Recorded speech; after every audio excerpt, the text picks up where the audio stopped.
Hey everybody, welcome to ESL's King of the Hill, coming to you from Burbank, California at the ESL studios. I'm James Chen. And I'm Ultra David, that's right. We're here in beautiful Burbank. Oh, gorgeous open spaces of Burbank, California. The real Hollywood.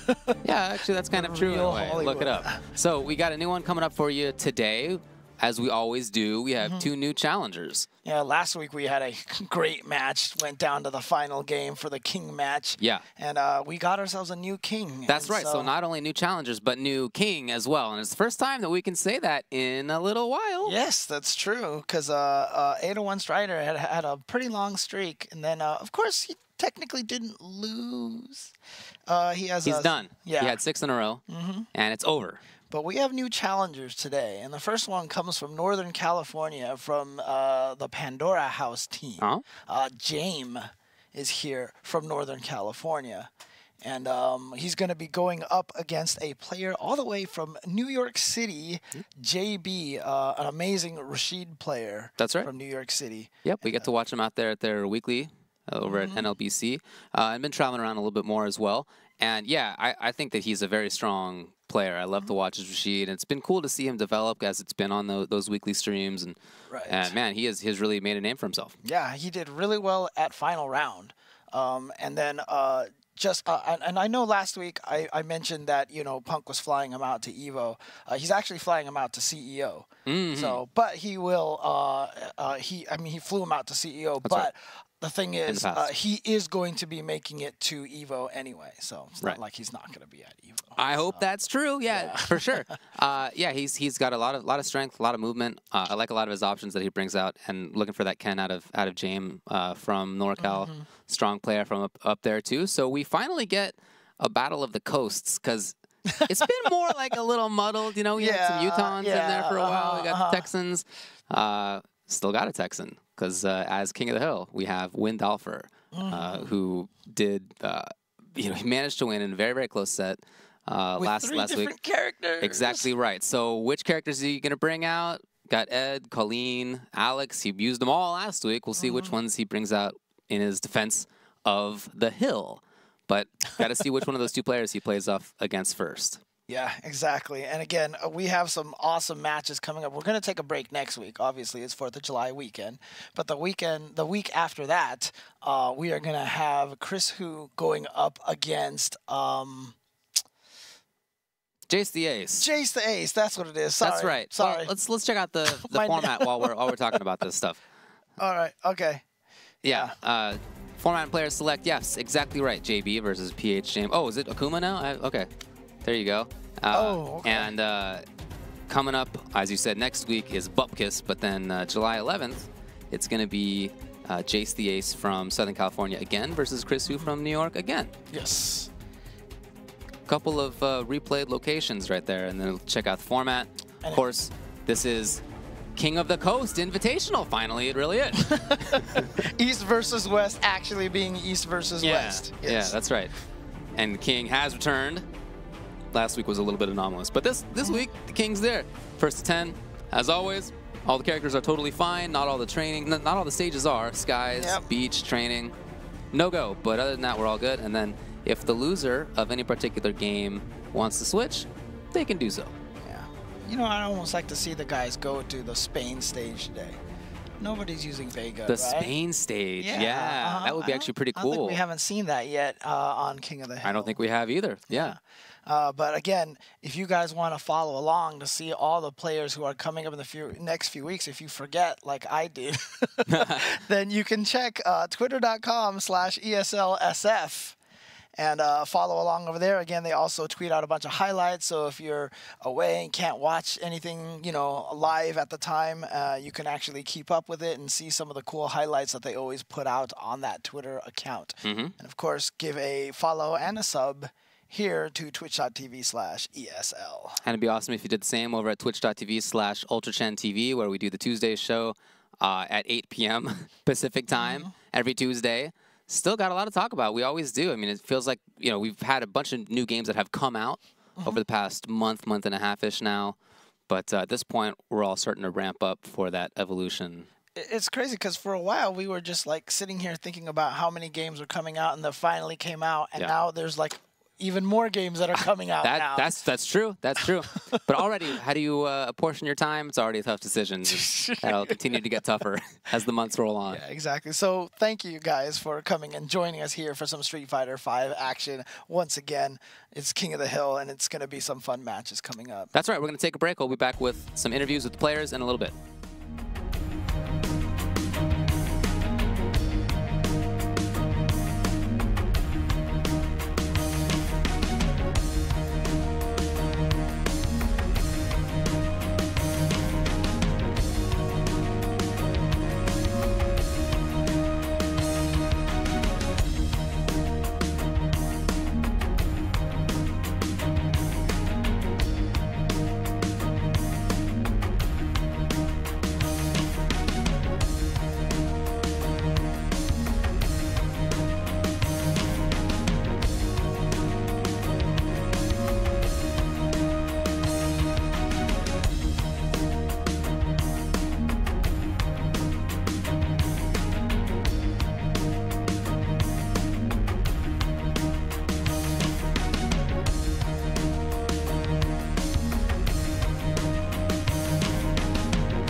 All right, let's start by talking with PH Jame. What's up, man?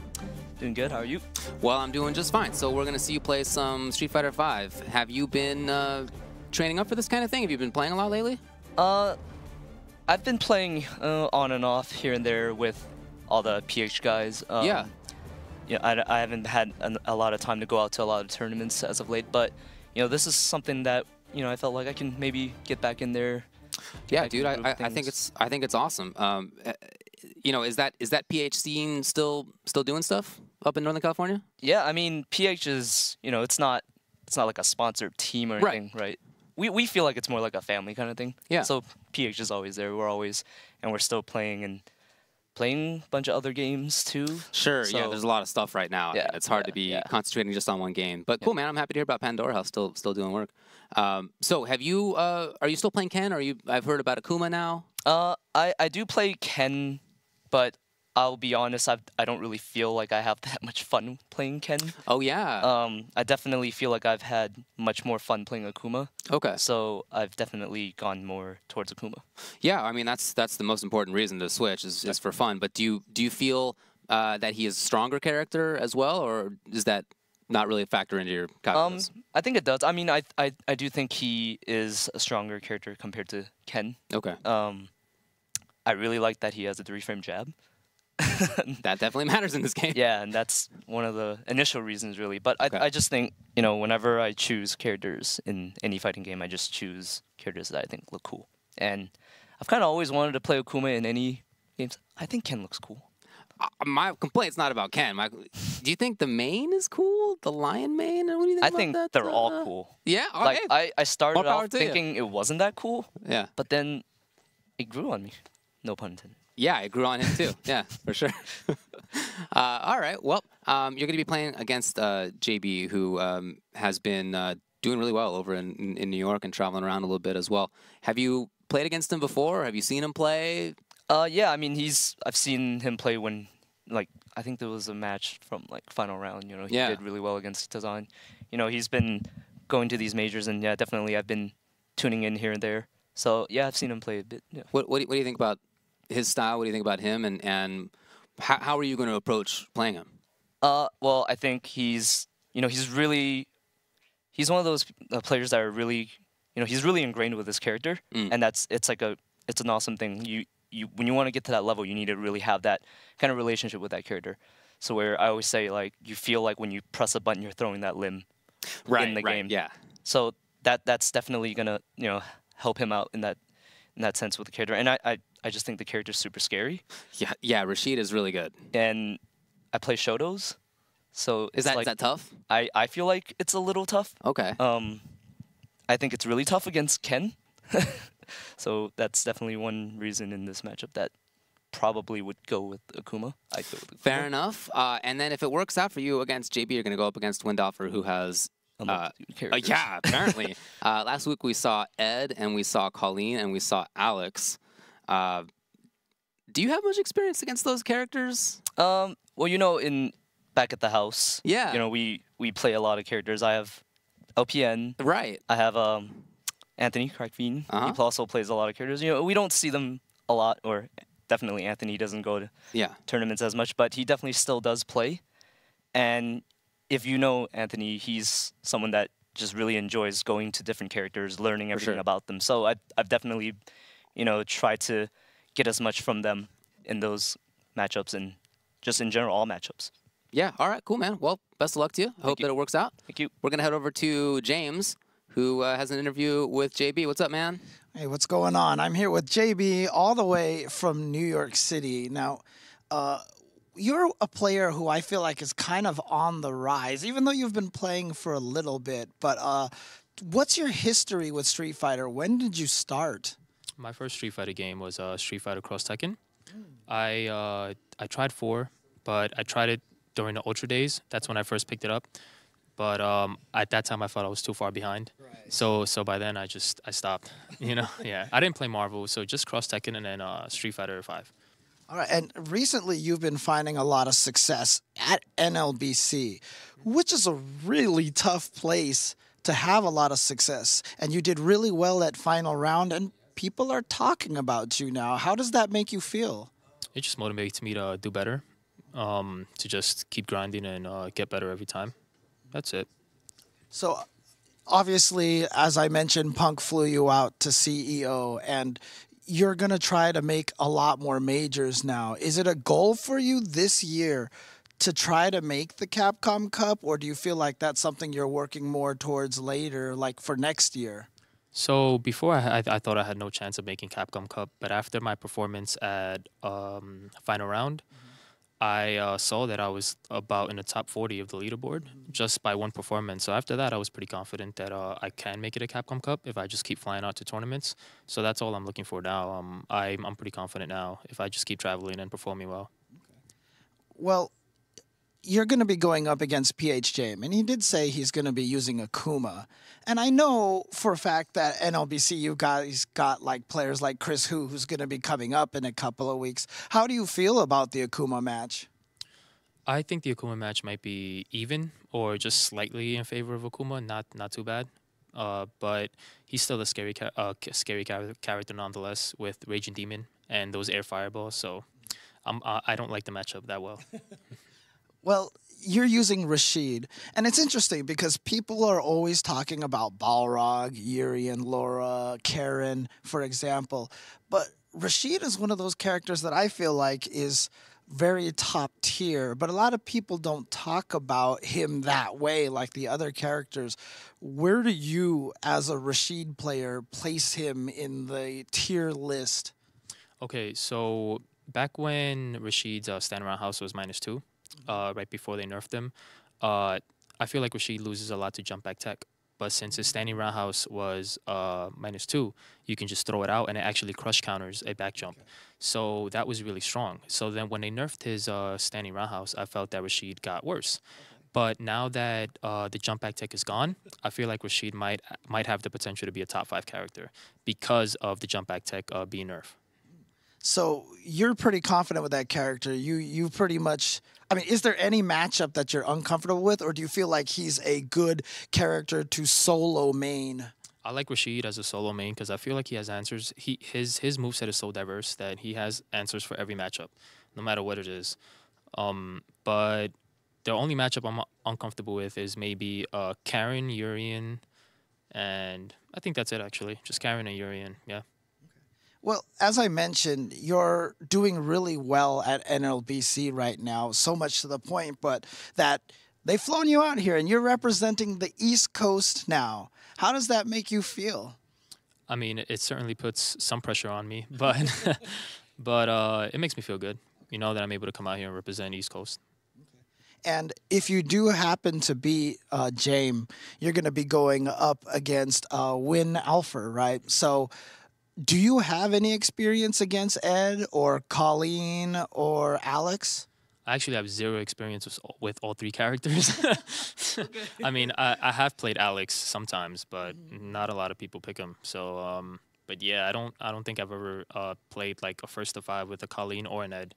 So, I'm not looking forward to playing those two characters. But you know, Alex, I think Rashid just bullies Alex, so I'd be fine with just playing that. But you know, just not Colleen or Ed. Yeah. All right. Well, first you're going to have to go up against Jame first. You're going to be going up against Zakuma. And we're going to see that first to 10 coming right after this break.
Howdy do, welcome back to the ESL King of the Hill. We're going to line up into the players in just a little bit.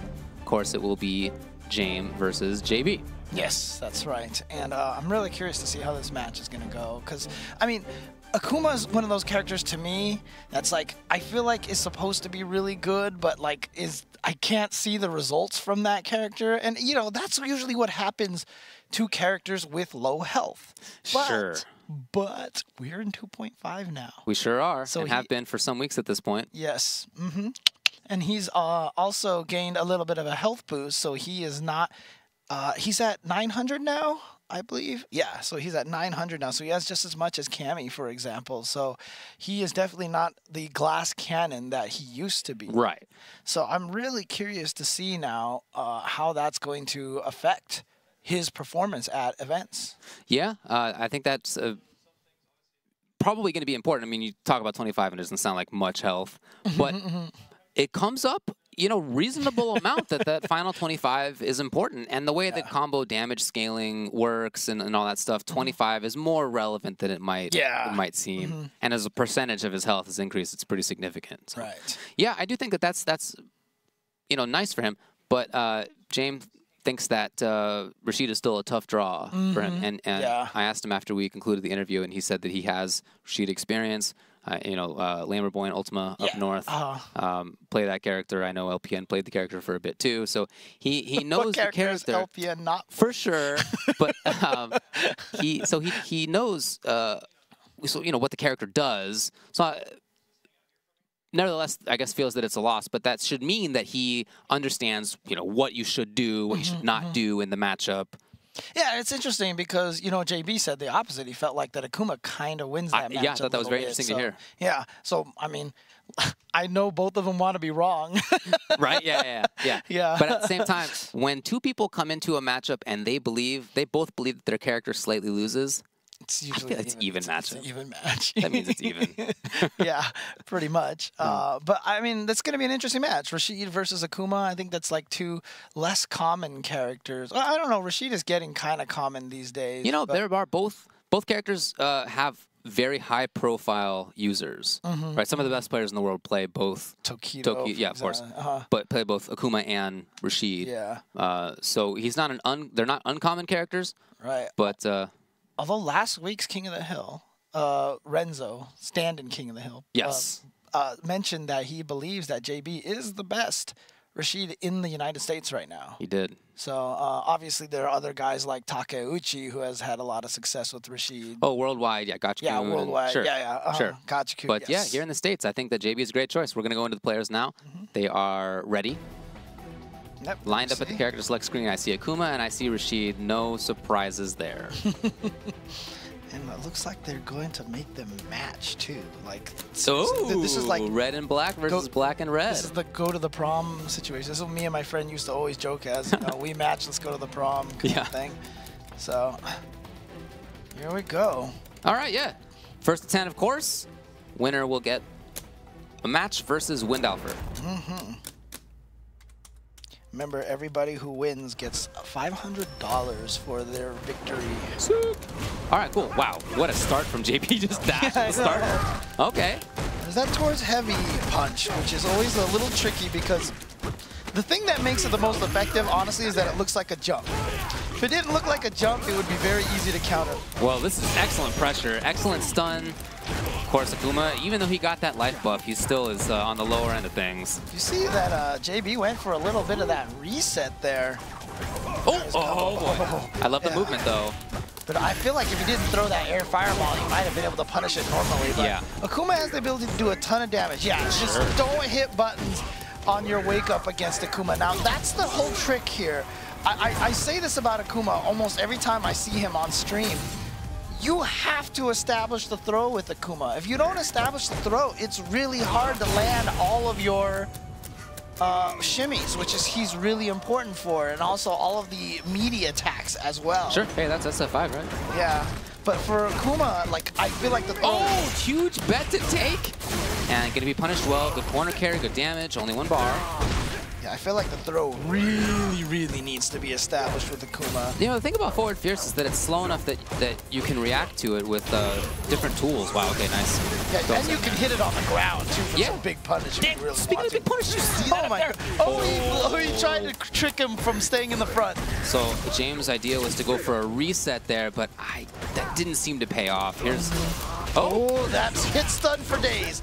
And he goes for the reset again. These two are both very reset heavy today. All right. Runs up. He's going to get corner pressure. Oh, he backs off. He's playing patiently. That trigger's running out. Only maybe one more fireball, two more fireballs at most. I did like that JB went for a couple of fake throws in a row because... Actually, he went for the two... Yes! Woo! He went for the two throws in a row because he had just landed the shimmy, right? So now he's basically established to Jame that he was going to go for the shimmy, so then he went for two throws in a row. Right. So now I imagine he's probably going to try to switch back to the shimmy a little bit. Well, we'll have to watch that evolution throughout the set. 10 games to establish it and work on it. You know? Yep. Got a long time. And that's the best thing about these first 10 sets is the stories that you get to tell. Back and forth, all that stuff. Like Very I said, cool. Street Fighter. Oh, what a read! Continues the combo. This excellent corner pressure. Oh, no. It might be. No! He dropped it. He dropped the combo. No anti-air, yeah. And now, of course, all the medium uppercuts are perfect anti-air. Yeah. You don't have to bet bar anymore. Oh, wow, he watched for a grab. There was going to be a button there from JP, but too late. Oh, yeah. Oh, but not going to kill. No, it's going to yeah, right it's going to hit. Yeah, it's going to get hit. There you go. But yeah, the whole kind of concept of telling stories, I always like to say in Street Fighter, or in fighting games in general, when you're playing fighting games, you're basically trying to tell your opponent a story the whole entire time, but you're actually M. Night Shyamalan. You're trying to always tell them a fake story with a twist. Okay. Because you're just trying to throw them off so that you can surprise them with something in the end. That's what it's all about. Nice interruption there. That kind of little thing of cutting off Rashid's approach and his pressure stuff, oh, that's going to be big. Didn't go for a crush counter combo, but you know what? At least, oh, he did it again. Yeah, nice. People, Very important to see. People are told that when you block EX Tornado into his forward roll to V-trigger, to V-reversal him, to get him off because you don't want to deal with that pressure. There's a moment in the pressure where, you know, your V-reversal is going to hit, but if you wait too long or if he does a certain setup, then he's going to be safe. He can move out of it. Yep, he's done it twice now already. Right. I wonder if that's option selectable. Can you roll forward, hit medium punch, and then up? And if he does the V reversal, it freezes long enough to make you jump instead of the medium punch? Like, I would imagine that's option selectable. Okay, so he's gonna get the corner out of this. All the way into the corner, yeah. Dang, yeah, look at that. So that oh, but it didn't combo. He was looking for the V reversal again. Yeah. Oh, nice, okay. There's that anti-Rashid tech. You always buffer a projectile invincible move in between the 2 hits of the crouch heavy punch. Oh, too far away for the tornado to lock him down, so. Oh, yep, safe. Yep. And he continues pressuring too. Have to say, oh, that might be it. No, he could have done EX. He didn't do it. But the empty jump into throw will do it. Works out anyway, but he almost let one go. Yeah. I guess he probably just thought it was going to kill, but, you know, if you're going to take the game on something, not the round. If you're going to take the game, you just spend all the cash. You're not going to need that cash in the next game. It's going to be totally gone. Can't take it with you. Nope. Just opening up right away with that spinning mixer. His opening gambits have been really interesting. Yeah, dash, mixer, very active stuff. He's not staying away. He's in there immediately. Yeah, one of my favorite things about when Takeuchi first kind of burst onto the scene is he was so concentrated on the corner positioning, and everything he would do, he would make sure, like if he was in the corner and hit with your combo, he would cross you up and go the other way.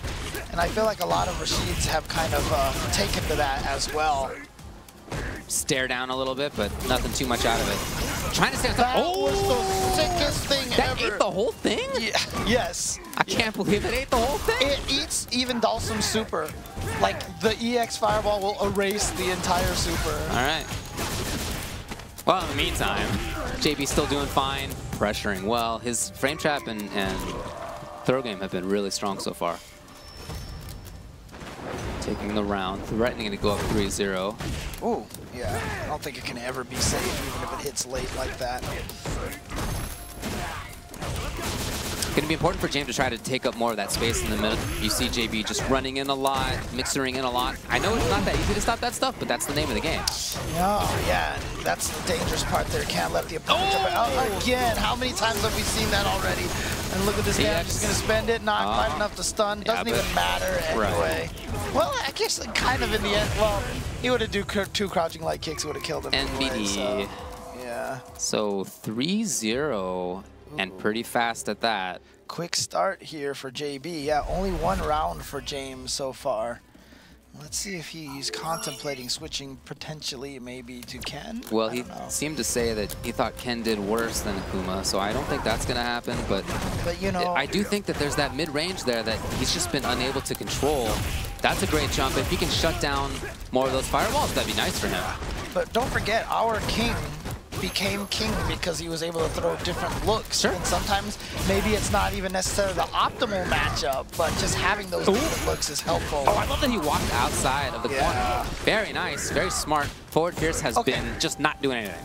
JB has done that so many times now. He's got knocked down in the corner and he wakes up with a forward jump just to get out of the corner. The old MKX jump. I think that's something that Jame has really got to start paying attention to. Great life. Huge right now for JB. But he seems okay with it. Still pressuring. Some people, when they have a lot of great life, they will stay away, but not him. Very active stuff. Okay, it's gone. No anti-air. Huge low, but nothing off of that. Yeah, it wasn't in V-trigger anymore. Ooh, just a jab check, a light punch check. Well, I think that's important because that has been where he's lost a lot of these things. That range. He's let Rashid dash. He's let Rashid mix it. Ooh, that wasn't even a true combo.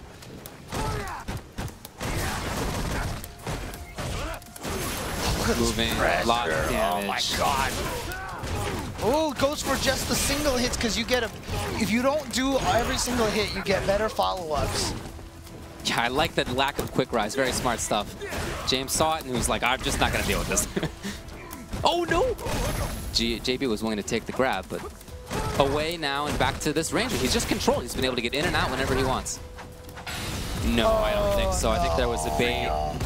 Indeed. Why would you do that? You want the first round. Yeah, I wonder if he's starting to just get annoyed or flustered by the fact that JB has been able to move around so well. Right. Or maybe that was just supposed to be an uppercut that came out as a super. Yeah, he might have been trying to do something like jab buffer into super and just didn't get the timing right. Okay, there we go. Just gets a couple of hits there.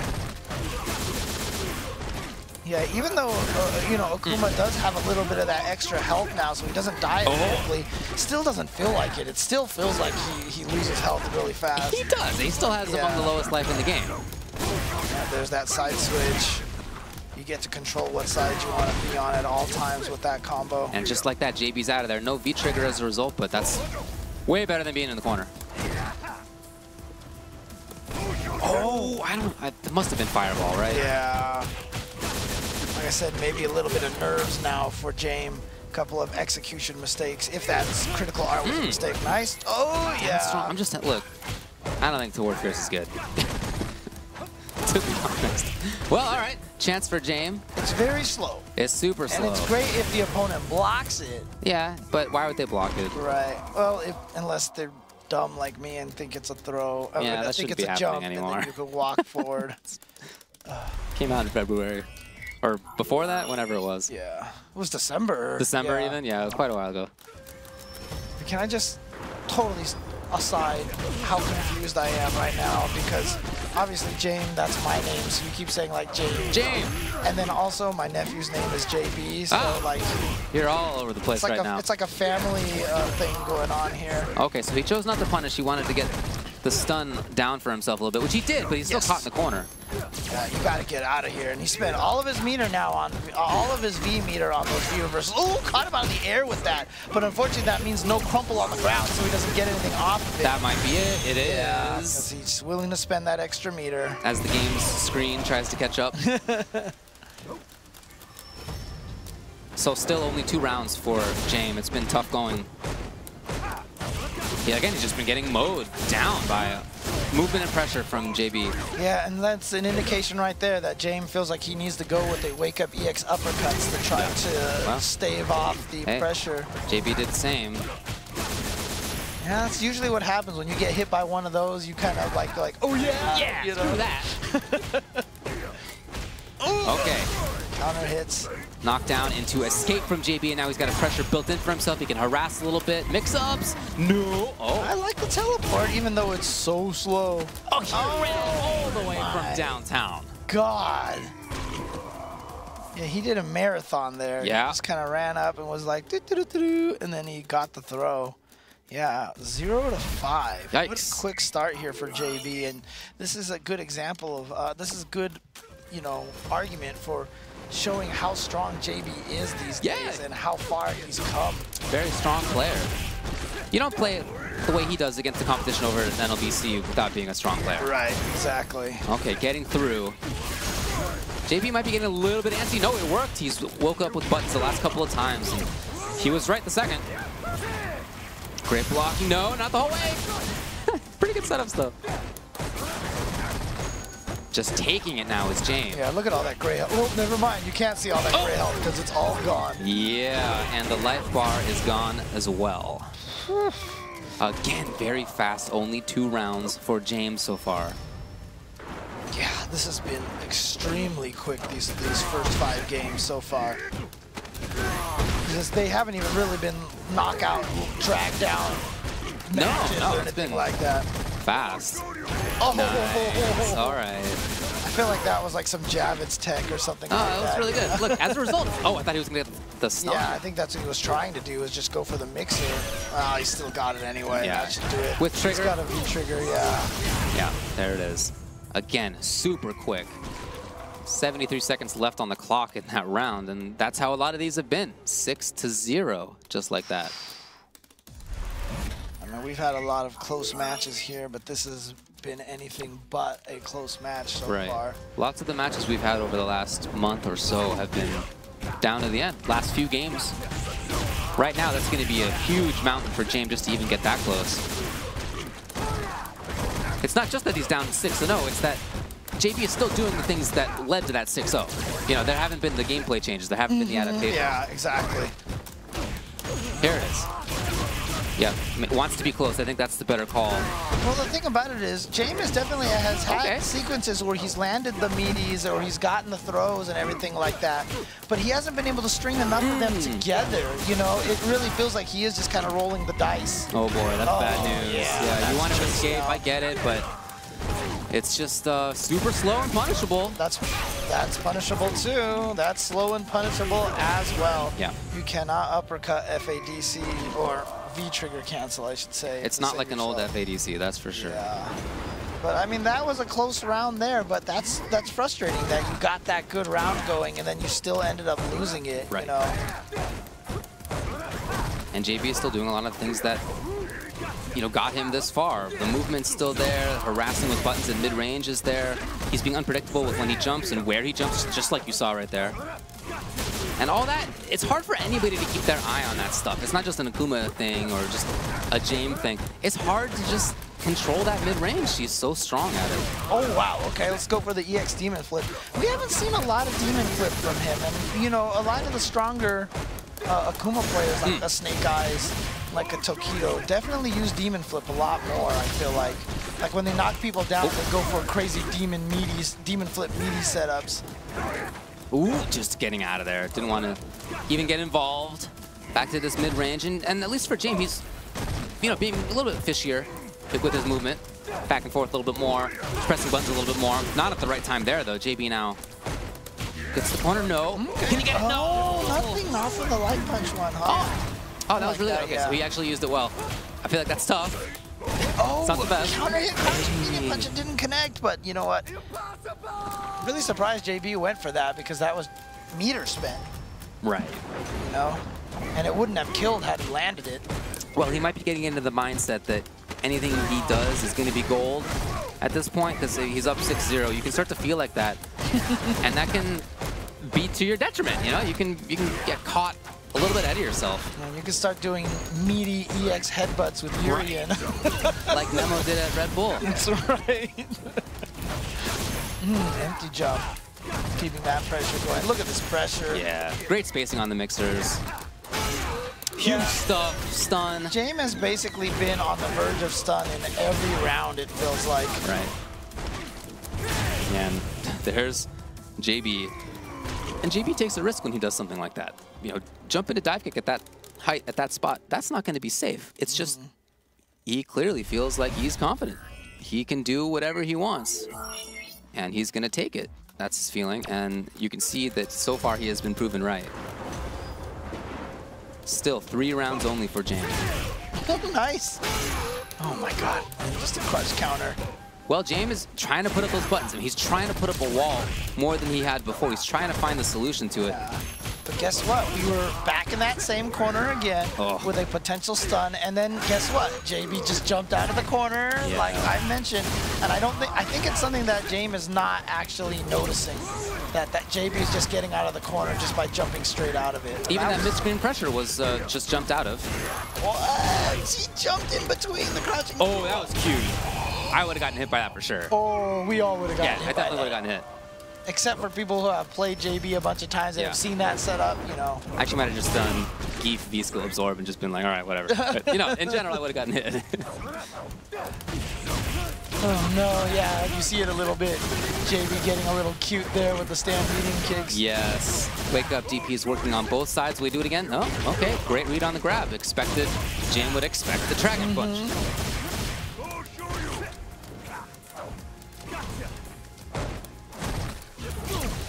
Yeah, JB's, the difference in options has just been so important. He's been able to bring so many different things out.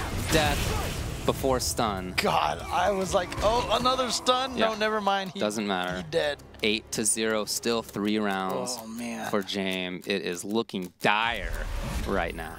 Has not been able to solve the movement out of JB, has not been able to solve the pressure out of JB, has not been able to maintain effective pressure himself.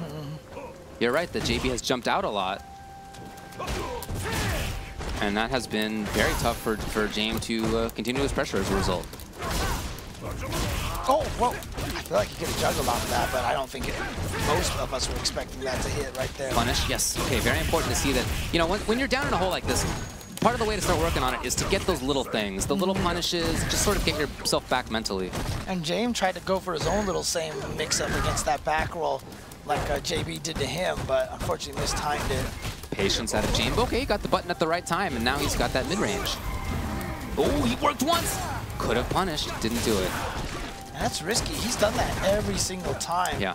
I almost oh my god, there were so many. He was actually walked out of down medium kick range. Okay.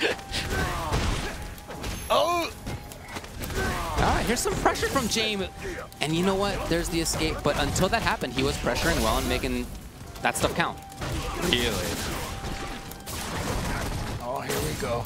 Nice throw. Oh, man, that's a killer. If you're Jame, you know, you feel like you did a lot of good work that round. You controlled the corner, you had good pressure, and you lose it anyway, you know.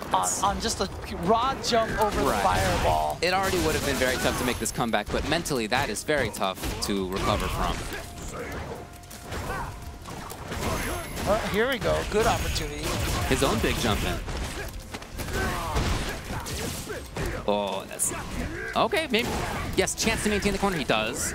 And jumping immediately, the old NRS jump. Dude, I'm telling you, that's all he's doing, and Jame is just being overly aggressive. He's not thinking about it, you know? He's not thinking about trying to stop it.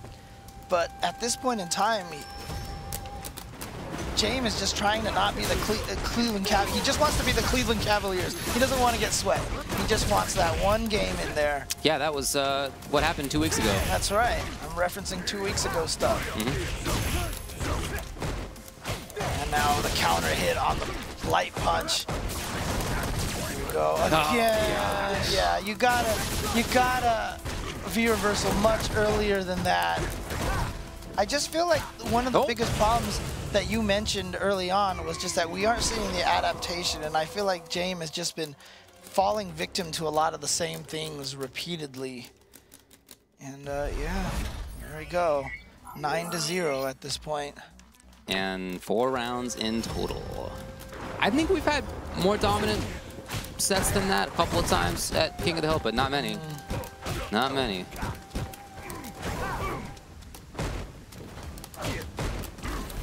You see, you know, I don't think it's true that Jame hasn't tried different things at all. It's just that whatever he's doing, JB gets in there almost immediately, figures it out. Oh, you're trying to press buttons here, fine, you know, Fierce or Mixer or whatever, just solve it immediately. I mean, the problems aren't what Jame is trying to do.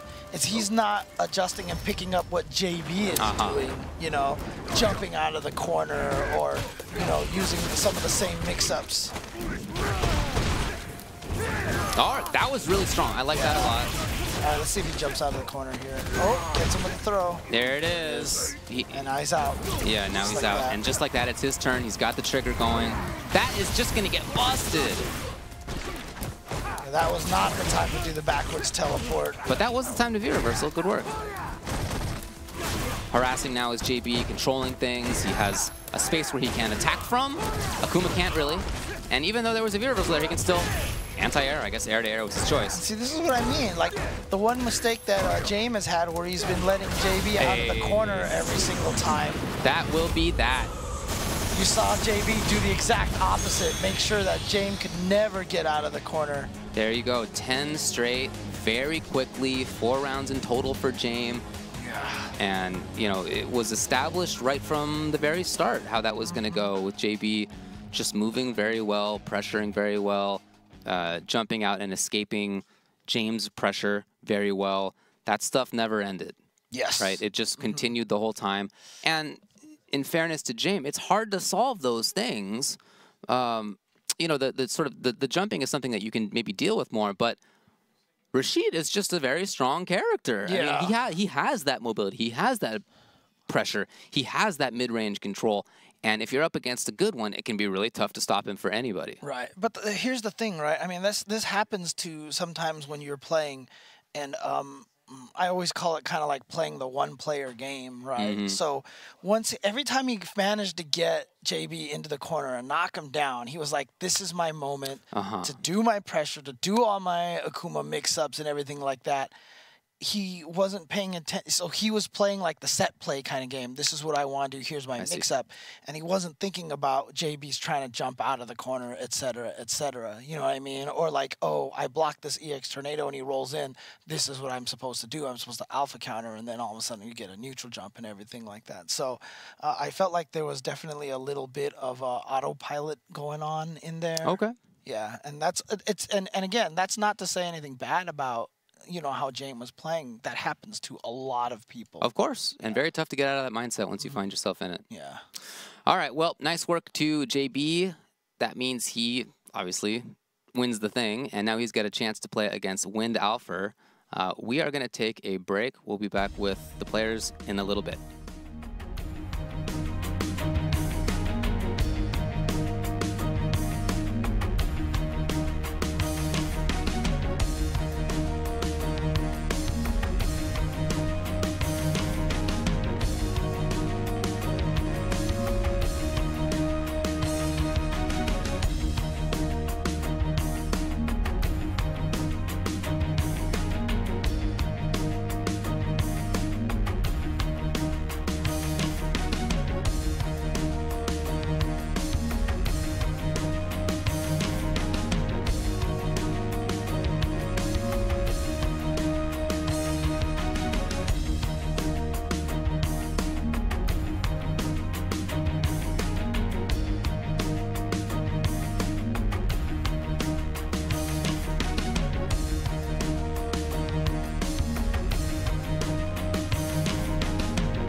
Well, we got the winner of that set with us here. This is JB. Pretty much ran through that. How are you feeling about how that set went? It was 10-0 for you, and furthermore, you took 4 rounds. Yeah. I don't know. Just early on, I jumped out the corner a bunch, and I saw that it was working. So I think he wasn't adapting and finding a way to stop it. So I just kept jumping out. I think other than that, because his neutral game is pretty cool, Rashid is just random, so I hit him with a bunch of random mixers. For sure, yeah. No, Yeah. it's really tough to stop Rashid from doing a lot of that stuff. Yeah, yeah. It's annoying. Well, so do you feel like it was something that you were doing, or something that he wasn't doing, that led to the 10-0? I think he wasn't stopping my jump out the corner. That's it. Because he was punishing my crouch fierce to EX whirlwind shot, you know, the fireball. He was playing a good neutral game. I guess it's just he didn't anti-air me much, and he also didn't find a way to stop me from jumping out the corner. So every time he got me there, I just jumped right out, and then he was in a corner now. Right, yeah. I mean, I noticed that you were jumping on wake up in mid-screen, too. It wasn't only in the corner. You were basically escaping pressure from him. Yeah, I just saw that the jump back tech, when people used to do that, more often than not, people would actually jump back instead of teching a grab. Yeah, so I thought, definitely. Why not just jump, but without teching? Yeah, no, for sure. I mean, it's definitely a good option. It's a tool that people have been using in other games for a long time, and now in Street Fighter V, you can see the effectiveness of it as well. Now you have a chance to go up against Windolfer. Talking a little bit with James about that, but after, you know, how strongly that went, how are you feeling about going up against him for the kingship? I'm pretty confident. I was confident either way, but yeah, I don't know. Like I said, I don't have experience with Windolfer's characters. But I'm pretty confident nonetheless. When you come into a 10-game set, I mean, we didn't get to see them much this year just because of the way that it went. But typically, you know, different kinds of players will adapt on the fly. Some people will take it to heart and sort of adapt and come back tomorrow, the next day, more strongly. Can you do the on-the-fly stuff? Are you thinking about it on the fly? I don't have a lot of Street Fighter experience, so I don't think I could do it like some players can. Like some players can do it in one round. You know? For sure. I don't know. It takes me a while. That's why I'm glad that this is the first to 10 because I can't really do it that fast. But yeah, I don't know. I'm gonna try my best though. Sure, and that kind of thing is going to be very important when you're going up against characters that you don't know that well. Last week we saw Sherry Jenix play against Ed from Windolfer, and you know you could see she didn't know it that well. She was experimenting as the set went on. That's something that you'll get a chance to do too, and see if that works out. If it's Ed, I mean, I don't know what he's going to go with. But yeah, in any case, very strong. I mean, I've seen you play at NLBC a lot, and I know that is a breeding ground for really strong players, and it's cool to see that continuing. Yeah, shout out to Jame. I just feel like he didn't know the matchup that well, you know. So I took advantage of that. That's it. That's what you got to do. He played well though. That's definitely what you got to do. Well, nice work to you. Again, we're going to get to see you play against Windolfer in a little bit. But for now, let's go over to James, who has an interview with Jame. We're going to say, hey, what's up, James? James. Yeah, that's right. That was the joke. Well, look, we were noticing this a lot while we were doing the commentary, and JB mentioned it at least 4 or 5 times, was the jump out of the corner. Every time you got him in there, it seemed like you were so excited to get him in the corner, you didn't realize that he was just going to try to jump out of there. Was that something that you realized at some point during the match? I did realize it at some point, but I also thought, you know, shout out to him, he took really good reads on when to jump. So there were times where I'm like, okay, I'm ready for it now, but now I want to go back in for offense, and then that's exactly the time. And he picked really great times of doing that. So you know, hats off to him for that. Yeah. So one of the other things that he mentioned is he didn't feel like you were too familiar with the matchup. I mean, I know you talked about it a little bit before, but how is your Rashid experience? Do you feel like, for example, Lamer Boy and those guys play at the same level that he does? I would say it's a different style, but honestly, it's mostly like on me not playing the game as much, really, if anything. Not to take anything away from JB, but yeah, I've been away. But yeah, he definitely has a style of his own, very different from Lamer Boy or other NorCal Rashid players, but very solid, made really good reads, picked really good times, and like he said, you know, Rashid is kind of random, but you played with those strengths, and the risk reward is on his side when those kind of things happen. So, yeah, I mean, it's interesting because Akuma did get more health, but it doesn't really feel like it, does it? I mean, you can, I guess he got more health. Like, it doesn't really feel exactly. It doesn't really feel like it when you get hit with a huge mix-up or a well-timed jump in. It doesn't feel like it. I mean, it's technically a buff, but it's not where it's a buff enough that I would feel like it's making a difference. Certain matchups like this, I think, for Akuma, are still just the balance of risk reward is still very off, I would say. But I want to play Akuma, so I know this is gonna happen, and it's like an uphill battle. But as long as I'm having fun with it, that's all I'm trying to do.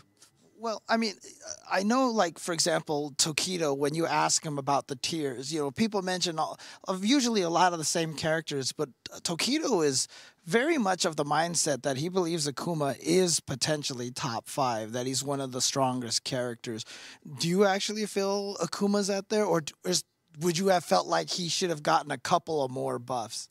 I think he should have gotten a couple of more buffs. I don't think he's a bad character, but I think, especially with his health, and his defensive options, and being that he's a Shoto, he can't just uppercut anymore. Certain matches like this where the opponent's just kind of on top of you, it becomes really frustrating, and before you know it, you look at your life and it's almost all gone already. So. But now here's the thing: you went 0-10. Obviously, not how you wanted it to go, but sometimes when these kind of sets happen, it really kind of pushes you and inspires you to play more. You said you haven't been playing much recently. Does this actually kind of reignite the drive? Like, you know what? I got to do better than this. You know what? Time to go back into the hyperbolic time chamber. A little, if I'm gonna be honest.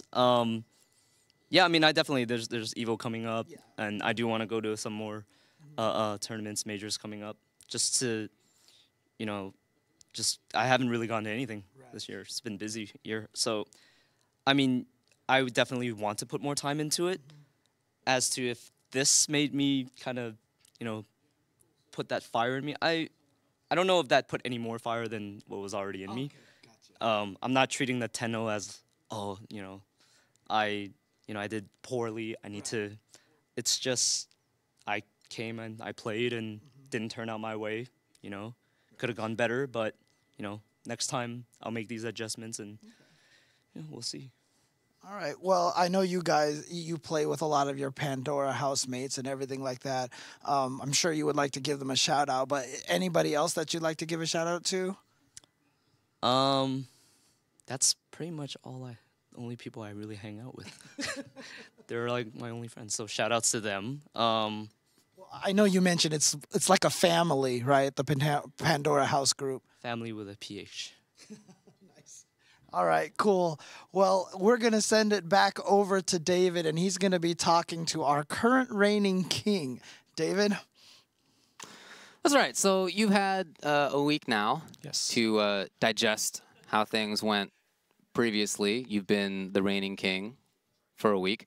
You had a chance to just watch what happened. Yes. Right? It was a 10-0. It's a blow up. Yeah. What do you think about how this is going to go after having seen that? I'm not going to lie. It's a little scary. Yeah. He's coming on really strong. Sure. I'm just going to do, I'm just going to play my game, hope for the best. I'm going to play my best. Sure. I'm going to try to at least. Hopefully it'll be a good match. Well, how are you going to approach it? With which character? And is there anything about him or his style that you would sort of single out, something you're going to take note of? I think I'm just going to go with Ed. I think I can shut down a lot of what he was doing to Jame. Okay. If not, I do have other choices, but I'm pretty confident with Ed right now. All right, cool. Well, we saw you last week. You had a king match against Rashid as well. Yes. Played by iPeru. And you went through the 3 different choices, Ed, Colleen, Alex. Would you make that same jaunt around again, or? It depends, because he plays very differently from iPeru. Sure, yeah. And when I pick my characters, it's not so much for the matchup, character matchup, it's for the player matchup. Sure. So, but right now I'm going to go with Ed and, move on to Colleen. Alex is still a maybe. Okay, fine. Well, what about Ed makes you think that he's the right choice for this player? His tools. A lot of what he was doing, it was very, he didn't know the matchup. And I think I have a pretty good idea of the matchup, and I think I could identify when I could pick my spots or not. All right. Well, yeah. I think that sounds great. You've you've had some time to plan for this and sort of game plan it. But yeah, that 10-0 was a little bit daunting to see that. It's been rare that we've had 10-0s on King of the Hill. We have had some, and there's been some that were a little bit more lopsided than that even. But it's definitely been rare. Typically, we've had very close sets, and that's exactly what happened for you last week. Does sort of knowing that you were able to make the comeback that you did, to play closely like you did, is that going to factor into how well you feel about this going into it? I'm not too sure, to be honest, but he was playing Rashid, not to discredit iPeru, but in a better playstyle, I think, more to the character's strength, and that's pretty scary to think about, but I'll fight it out. Yeah, man. Well, I wish you the best of luck. Thank you. You have had a week on top. You're trying to get another one in a row. We're going to take a break, and we will see if you can do that, or if instead it's going to be JB. Be back in a bit.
All right, welcome back. We've got Wind Alpha and JB coming up. Gonna be a fun match. Very good. Yeah, so interesting to hear him say that he's going to go with Ed. Last week, he tried Ed and went really badly at the start. But, notably, not because of a character issue. I remember him saying, if I recall correctly, something like that. He didn't feel like his Ed was like on point, like he wasn't like confident enough or something. Had a little bit of time since then, so hopefully he's been able to sort of smooth those kinks out. Yeah, I mean, feel better about it. It really sounded like when I talked to him last week that he was sad that he didn't get to show off all the cool Ed things. Right? Yeah. And I almost feel like that's the reason why he's like, I'm gonna have my second chance to like show off all my cool Ed stuff. I'm sure he's got a lot of cool tech that we have not seen yet. There just are not that many people playing that character. It was brand new character. Of course, yeah, understandable. And especially in the hyper competitive atmosphere right now, it's scary to pick up a brand new character like that. And we saw, for example, last year, Cien, he played Fang for so long, and then eventually he was like, I'm just going to ride this character out because it's going to take me too long to learn a brand new character. Right. And then this season started, he's like, switching to Ibuki, wins the first premiere. Hey. What he's predicting is Wind Alpha wins the first premiere of 2018. Exactly. That's right. So, yeah, Ed is what we're expecting then. If it goes very poorly for him, maybe he'll switch, but I would love to see him stick with Ed because I think that would imply that he's feeling confident in how it's going. And, of course, JB is going to be there with Rashid. Yeah, and it was so fun watching Ed It was. last week, right? And, you know, again, what's really cool is we get a lot of these character variety and a lot of players that we haven't get to see. Yeah, I really like that. So, for example, not next week, so we're going to take a break next week. It's July 4th weekend, but the weekend after that, for example, we're going to get Jace the Ace, who was an excellent Viper player from SoCal for a long time. He he disappeared-ish a little bit. He went to Japan. He was over there. He got really good over there. Then he started living in Seattle for a while. He's back in SoCal now, but he apparently has a really good jury, you know, and he's going to be going up against Chris who has an excellent Takuma. Yeah, there's a lot of variety. That's definitely a nice thing about ESL. Exactly. So if you want to keep abreast on who's coming onto the show, just like keep track of who's coming on there, you can always follow on twitter.com/ESLSF. And they will not only put up like highlights of the matches that are going on here in King of the Hill, but they will also keep you updated on who is going to show up. Like, for example, I know the week after that, for example, another member of Pandora House, Nando, Okay, sick. who got top 8 at the first premiere last year at final round with Armika. I'm not even sure who he uses right now. Might still be Mika, but he's going to be coming in to the studio for that week. Yeah, cool, man. Yeah, definitely give a subscribe and a follow here at twitch.tv/ESL. And also, please do the same over at twitch.tv/UltraChenTV, where we discuss fighting games and news and FGC stuff, all that kind of thing. At 8 p.m. Pacific time, we just, again, have a lot to talk about this week. There's a lot of stuff to go over with news over the past couple of weeks in tournaments and in game news and in new news about those games. And FGC has been on, like, it's just like the information is just a snowball rolling down a hill right now. This is one of the busiest times of the FGC calendar. You know, end of spring, beginning of summer as we go into EVO. And you know what? A lot of companies save big announcements for EVO. That's for sure. So we'll be chatting about all that stuff. Yeah. Anyway, for now, let's go into the players. We have them ready. Looks like it is indeed Ed and Rashid on the old player screen there. Yeah.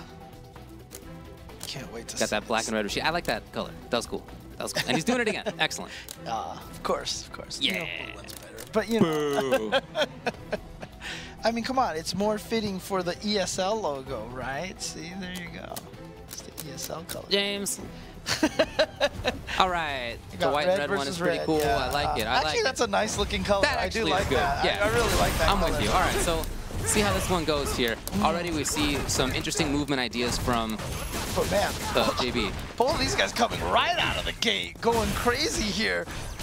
Oh man, no charge fears for you, thanks to my little choppy chop. All right, so using that standing light kick to check after the charge heavy punch. All right, just gonna bring it out. Got a couple of chances at a frame trap.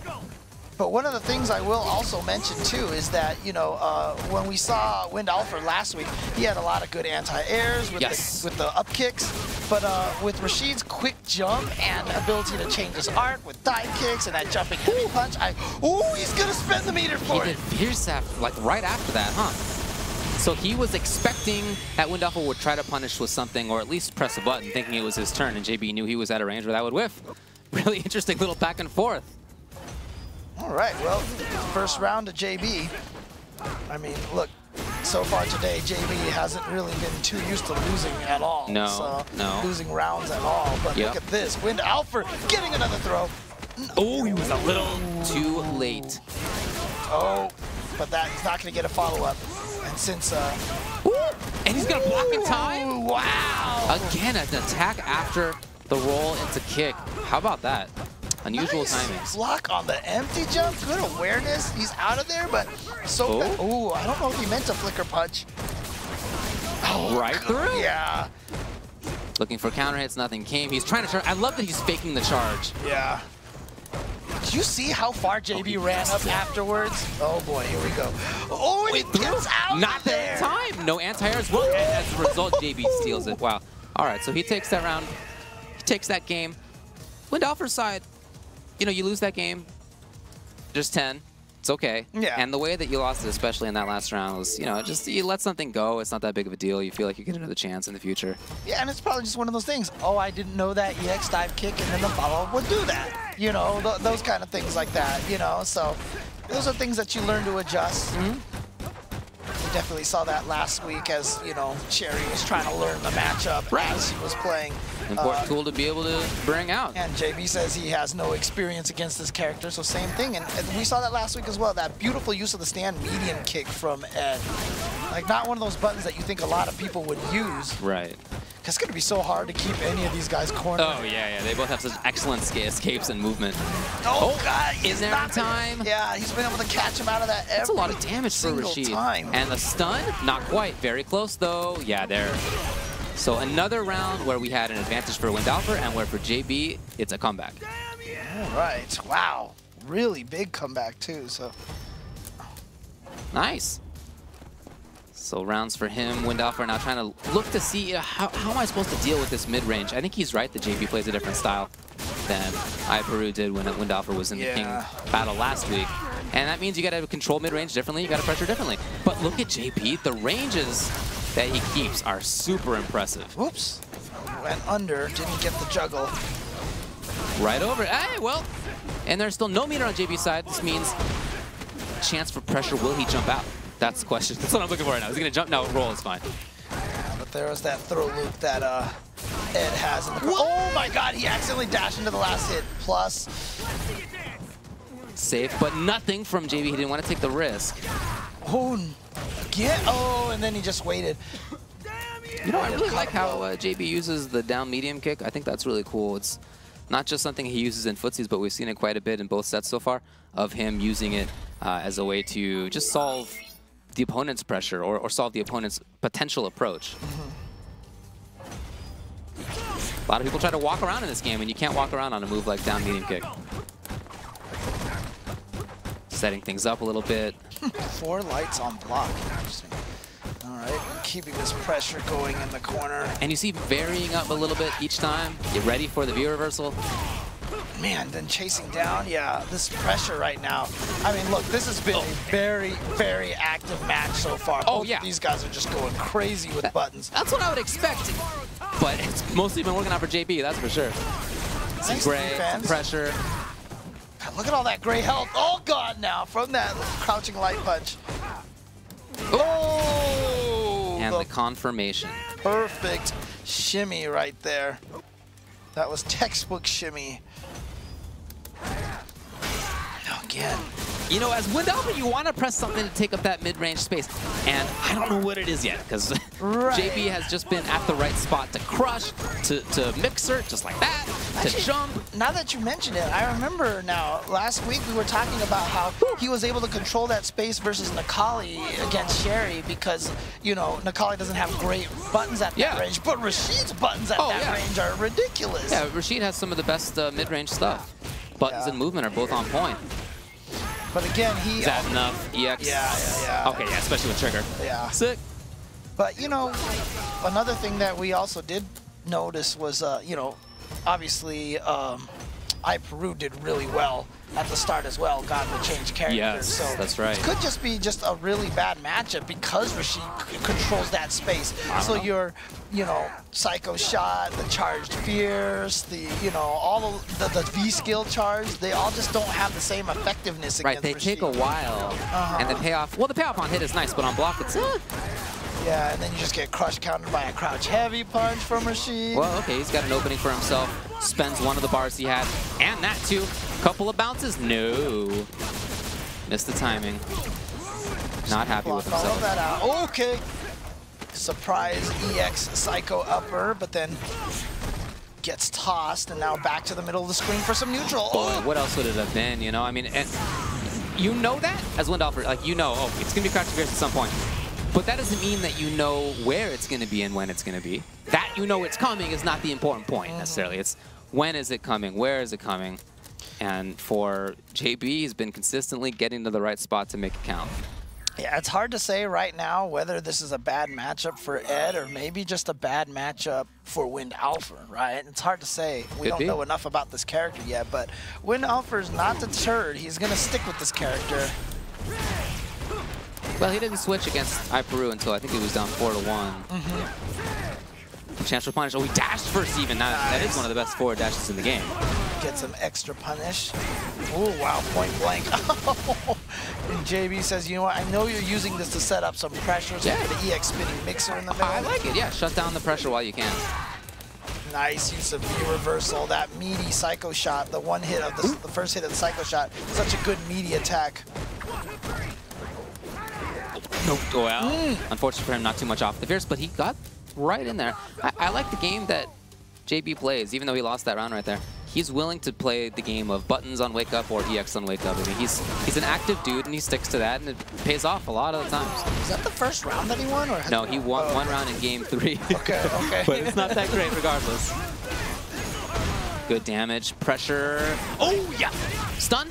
Yes. So we're going to see game well, okay. for Wind Alpha. He's on the board. There you go. So maybe his patience paying off now. Maybe he's got something figured out. His pressure did look better, and even that was even the game, keep in mind, where we saw JB do EX mixer out of V-skill pressure, right? So even in a game where JB had some good solutions, Wind Alpha's pressure was still good, and for Wind Alpha, that's a good sign. Yeah, again, that fake on that fierce is really cool. It's nice that you can do that. Right, yeah. So he can fake the psycho shot, he can fake the burn knuckle, essentially. Too late on the punish. And I feel like against somebody like JB, with the style he uses, the character he uses, you cannot let anything go. Nice block, but yeah, it's meaty enough. And he landed right away. Oh, God, see? He can't control that space there. No, very tough spot. Punish, stun. That's what I was talking about, what I meant, that JB, you know, you can't let anything go against him because he's just going to, he plays so fast and so strongly that if you miss a punish on him, he's in your face immediately. he's playing his game again. Yeah, I really enjoy watching JB's Rashid right now. He is just so aggressive. Yeah, he's in there. Constantly the low. As much as when Alfred makes me want to play Ed, JB makes me want to play Rashid. Looking for something with that. There's, oh man, I can't believe that roundhouse hit. Blocking. And JB was gonna, but he's gonna get hit, yeah, out of his delay. I'm not even sure if that was really much of a win. Yeah, because he went for the risk. Push him all the way into the corner when he noticed he didn't get up. Oh, this is big. One more. See where he's going after this. The jump. Oh, but what a block. Oh, and then just let it rip. And you know what's funny? Seeing the players' reactions, Wind Alpha seemed more surprised than JB did. See the faces there? He reeled back in his chair like, wow, I can't believe that worked. Ooh, okay. Oh, crush counter. Oh, too far, and therein lies one of his big weaknesses. The ranges of his buttons don't reach far enough. Oh, God. Again, and it's even worse when his back is against the corner. Oh, yeah. You can't walk backwards in established spacing and you're caught. Punish. Yes, very important for him. He survives away from stun. And good damage, too. So he's in not a bad spot. And no longer in danger of stun. Oh, boy. That might be it, though. Oh. Yeah, I think that's probably going to do it. We'll see. Yeah, I forgot he had, there it is. I forgot he had the critical art all lined up and ready to go. But there it is. So a good recovery from JB. Only lost one game and was right back at it. So we have seen this before, where Wind Alpha is down 4-1 against the Rashid in the King matchup. And when that happened last time, he switched. He went to Colleen. He's not doing it now. Interesting.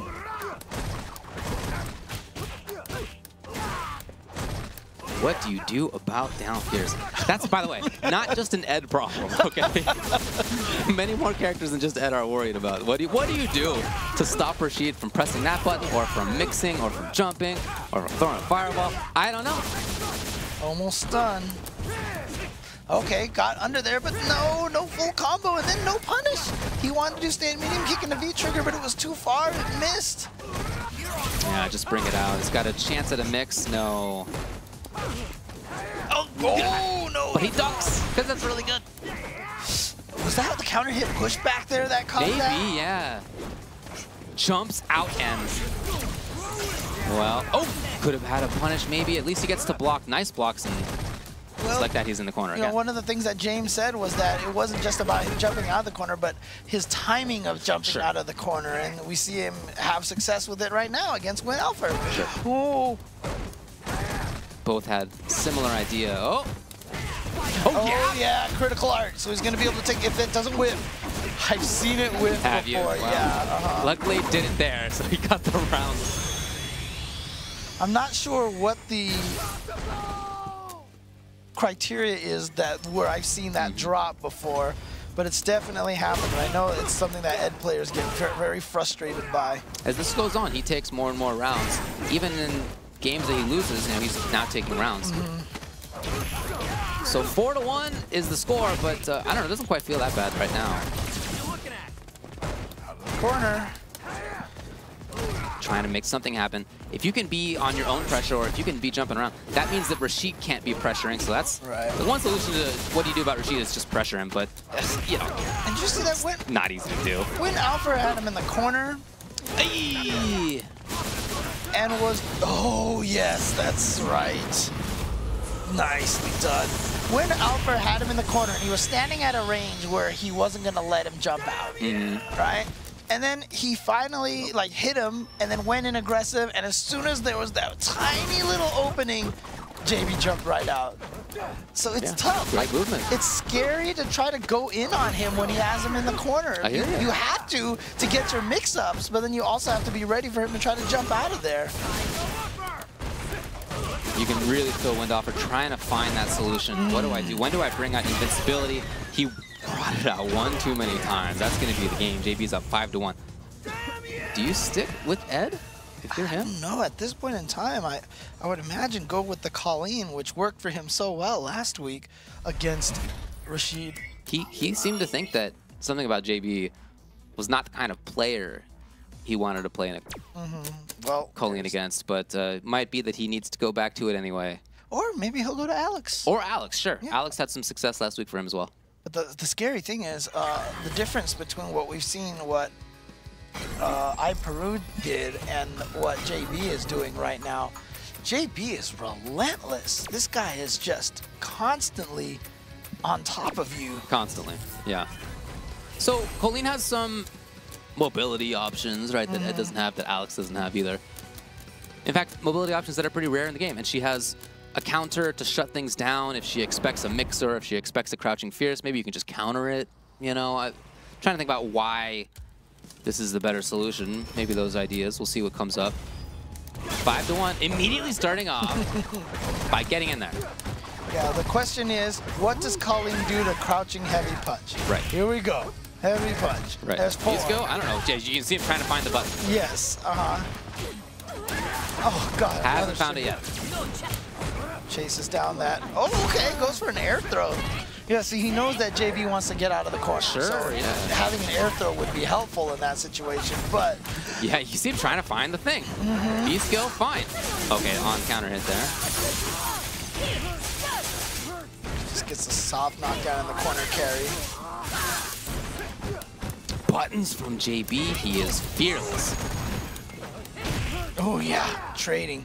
We've talked about how good that jumping heavy kick from Colleen is. Yeah, just bring it out. Why not? See what happens. Gets frame trapped him with the crouching medium punch. There we go. So that looked better. Still a lot of good stuff out of JB, though. It's not free, that's for sure. Ooh, charging right in there. That also gave him success. Oh, Nice. what a read on the overhead. Remember, Colleen can do any move off of the dandy steps, so, you know, blocking high is not a guarantee against that. Yeah. Yeah, you see him fishing around with it. I like that he's... Well, JB had Nice the right block. solution. But important to see, I think... Okay, Windoffer taking up space. Right time. Chance. Yeah, wrong icicle, threw it too far towards the corner. So it didn't okay, wake up EX. Look at the damage on that. Set up for him. Whoops, I doubt that's what he meant to cancel that into. I think you're probably right. He's got another bit. Yeah, there it is. He brought it out. He just forgot. It looked like he just walked into it and accidentally walked himself back into that. Oh, what attack! He was ready. JB has a chance now. Pressure. Unfortunately, that's all gonna be blocked. But look at that but corner. if he gets a carry, hit, oh yeah, if he got a hit. Oh boy. One more is gonna do it. Whoa! He went the wrong way, but he might have been just hitting crouching heavy punch just to for the pressure. Yeah, I think that's what he was trying to do. I thought that was really good timing on the very end. Nice. Do you see Joel? I mean, sorry. Do you see JB? He was just like, let's go, let's go, let's go. Next He wants match, in. He wants in. match. So game for Windalfer. 5-2.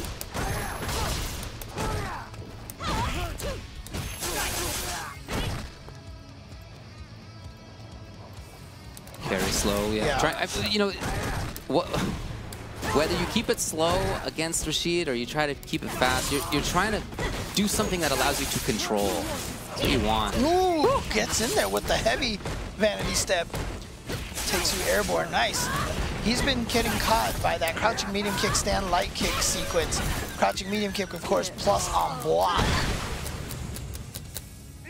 And I really like that Windalfer makes that dandy step into stuff useful for him. You can see JB putting out the crouching medium kick to try to beat down strong on the way forward, but instead it was jump roundhouse. So we're seeing the different angles of approach from Windalfer. Yeah, it's really interesting to me that just raw EX dandy step has been so effective for Windalfer. Yeah. Like you feel like it's such a call out, like it's like telegraphed, you know. But yeah, well, it's been working really well. Definitely has. And you know, it's interesting because when you block that and he cancels on the V trigger, you're almost kind of okay with that because you just block all of the V trigger and you don't have to worry about any mix-ups afterwards. Oh, that reach, dang. And now JB desperate to try to find something. I love the neutral jump. He read the same thing that JB felt he needed to move forward. He needed to get in at that moment. Windalfer with the neutral jump solved it. Yep. Yeah, definitely. Colleen's hand slap, essentially. Better range than Ed's. Not going to miss on a lot of situations. It will miss at farther ranges, but she also has 3 different versions that go different distances, which Ed does not. Hard to beat that jump roundhouse clean, that's for sure. Yeah, I mean, I was just about to say the exact the other side. Hard to beat Rashid's anti-airs and it's actually trading, so. He's got good ones. Same point. So JB with the jump out, nice time. Expected it. Expected it. Oh, backdash. He's a slippery fish. Ooh, but not gonna hit with that jump heavy kick. Oh, I like the idea. It erases it instantly. 3 versus 3 hits. Yeah, but that's it. He's on his back now in a bad situation. Oh, the delay first. He stopped, it looked like. I got pulled into thinking he was going to stay on the same side as well. Oh, gets out. Yeah. All right, so that's the first round in a little bit now. First round in 2 games for JB. That's a good sign for him. Too far, a little bit too much. But you can see he gets fewer of those down fierces. He gets, yeah, he has to consider things like the counter, like that B skill. Oh, that's going to be a combo, yeah. Gets that meaty.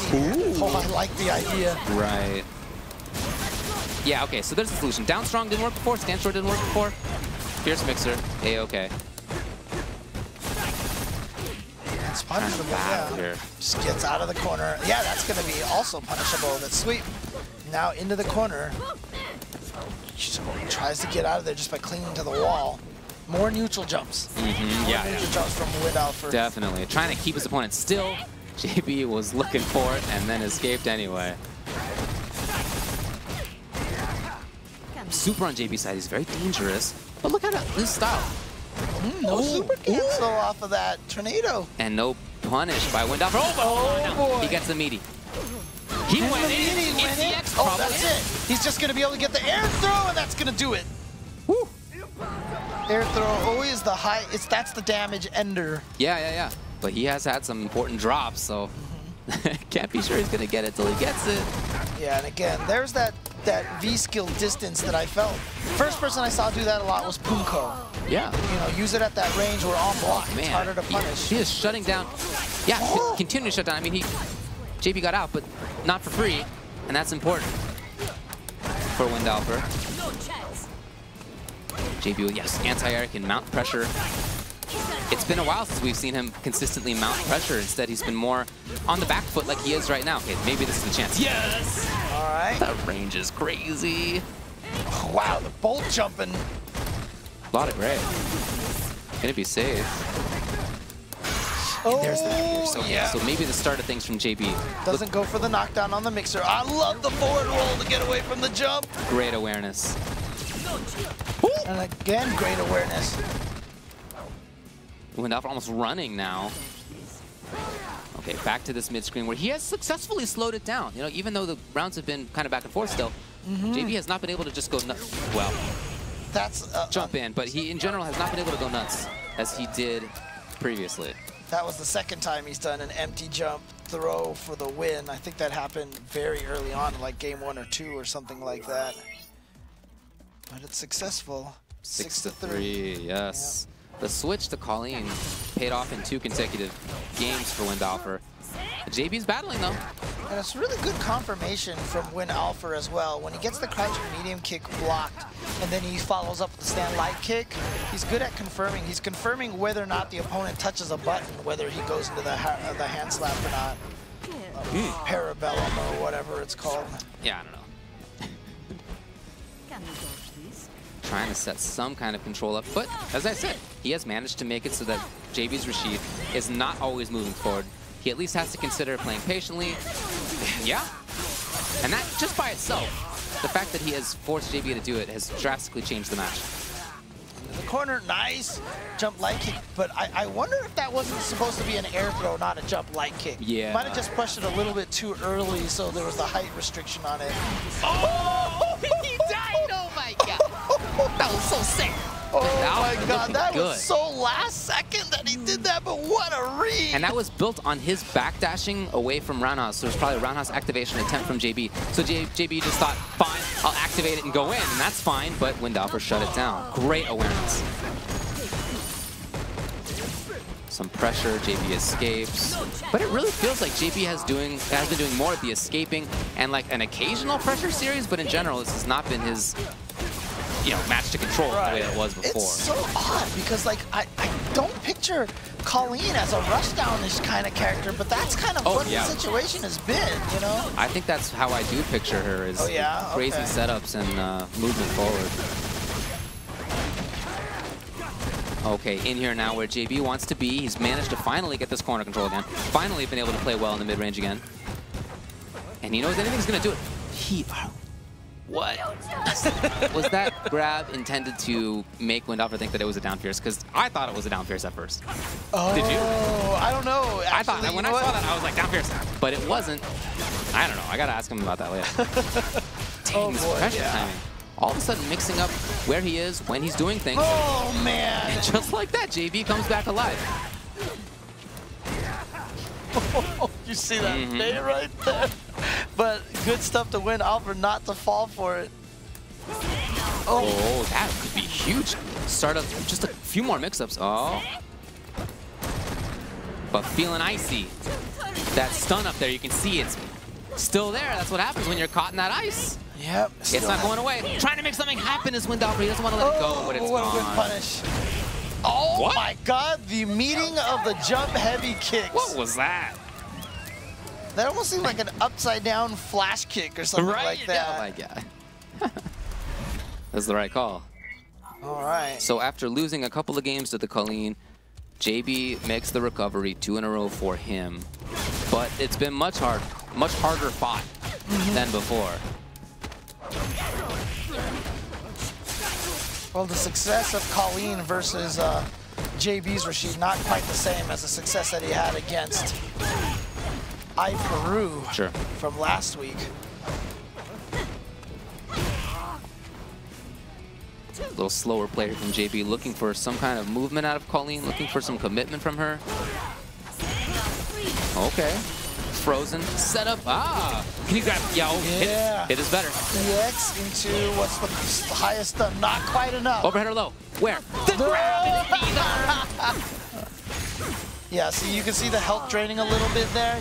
When they get up, when they're frozen, they actually lose a little health. So if you wait a little longer, you can get just a tiny bit extra damage. Dang, dashing forward at the start. I thought that was JB's idea, but Windalfer has taken it to the bottom himself. In there now. JB where he wants to be. Oh, but the escape, and Windalfer just like that has turned the tables. Damage off the air throw. Oh my god, wake up EX Mixer. not punish that time. Might have been the light one.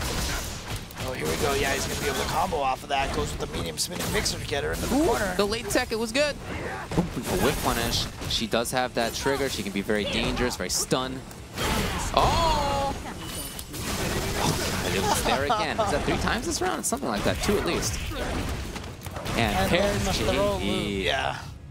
So every time I feel like Wind Alpha is starting to get a control on things, JB just manages to come back and get in there and do what he wants to do. But it's interspersed with these long periods now of mid-range stuff where Wind Alpha's been doing great. Okay, goes for the smaller damage, but soft knockdown instead of, oh my god. I wonder if he got hit because he thought that was going to be a cross-up. Yeah, right.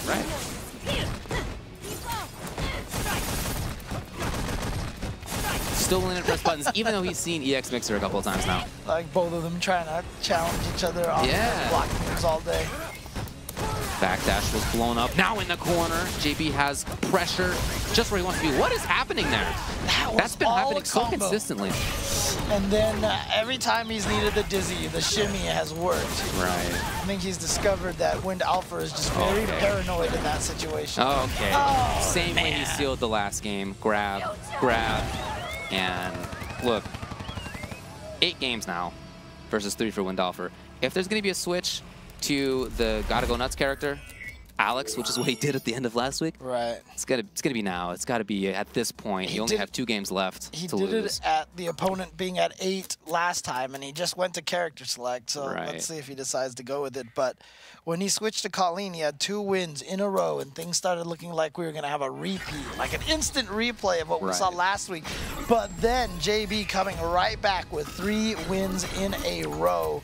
And I like the way that JB won those because they were hard fought. He couldn't just run around in the mid-range as he was against Ed, but nevertheless came out ahead. So that's a good sign for him. And now he's got to switch things up again to Alex.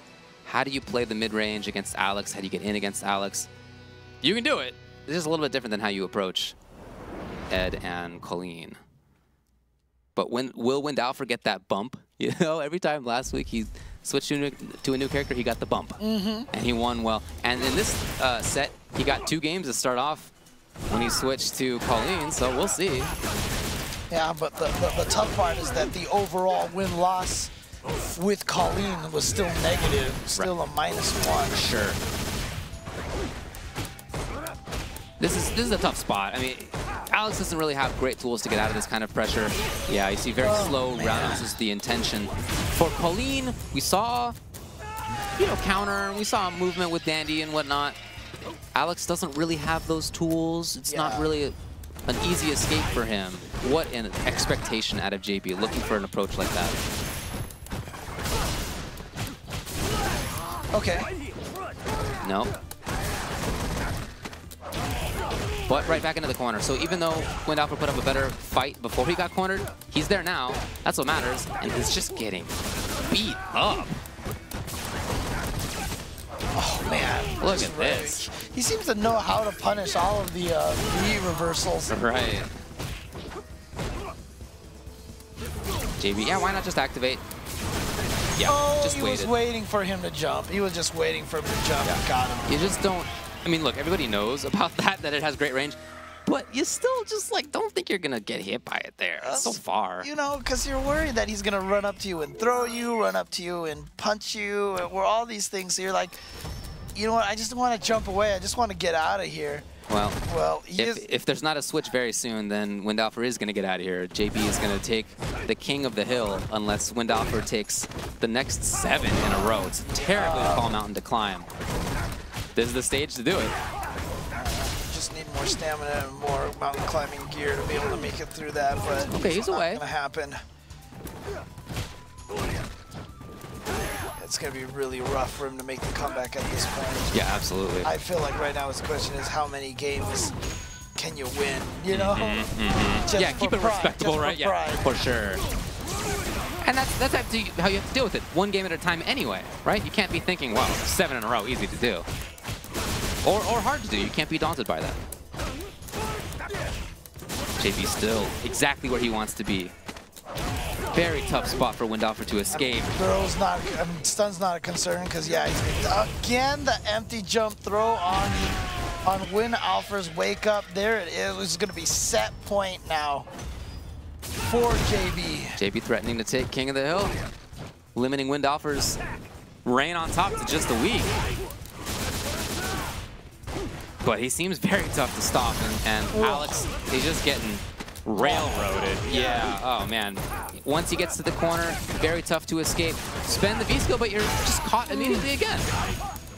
Man, almost done. And if he gets the stun, there it is. He took a risk on it. Yeah. I love that he went for that as a way to get the stun. It's not what you're expecting in that kind of situation. It was exactly the right call.